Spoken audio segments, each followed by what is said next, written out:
She then asks me whether I knew how to intubate. Hi YouTube, I'm Jack, a surgical trainee in the UK. It's been a little while since my last video, and that's because I had a few annual leave days piled up that I've just taken. So I've been watching a few doctor YouTubers recently, and everyone seems to have their own story of dealing with a medical emergency on a plane.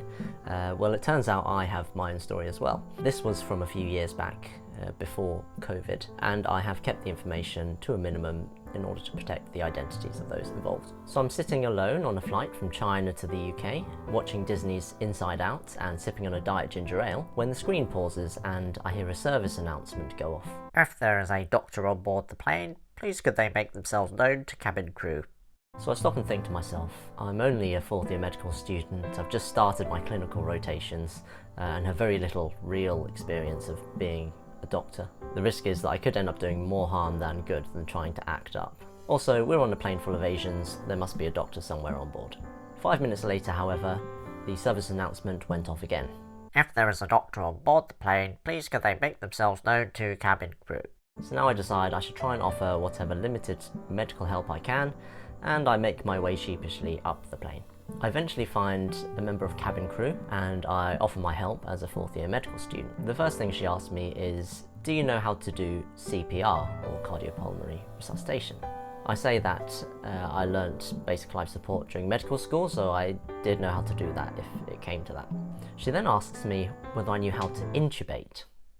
Now, intubation is when you insert a tube through the throat into the windpipe to help someone to breathe, and it's a fairly specialist procedure to perform, usually performed by anaesthetic doctors or intensive care or emergency doctors. My response was firstly no, secondly why was she saying it in such a relaxed way, and thirdly what kind of situation am I about to walk into?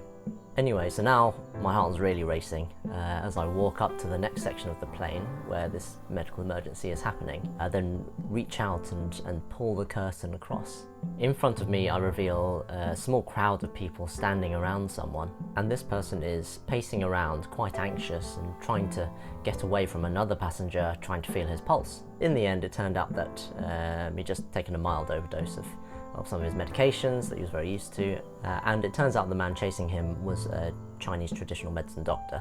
Suffice to say, after a very basic medical evaluation, I thought he was fairly well, but I did discuss this with the aviation doctor on the phone who was on the ground, and we agreed that the person was well and we could continue with the flight. So I left him be and I returned to my seat to carry on watching Inside Out with my diet ginger ale. Thanks for watching everyone, tune in next time for more videos and remember to stay safe.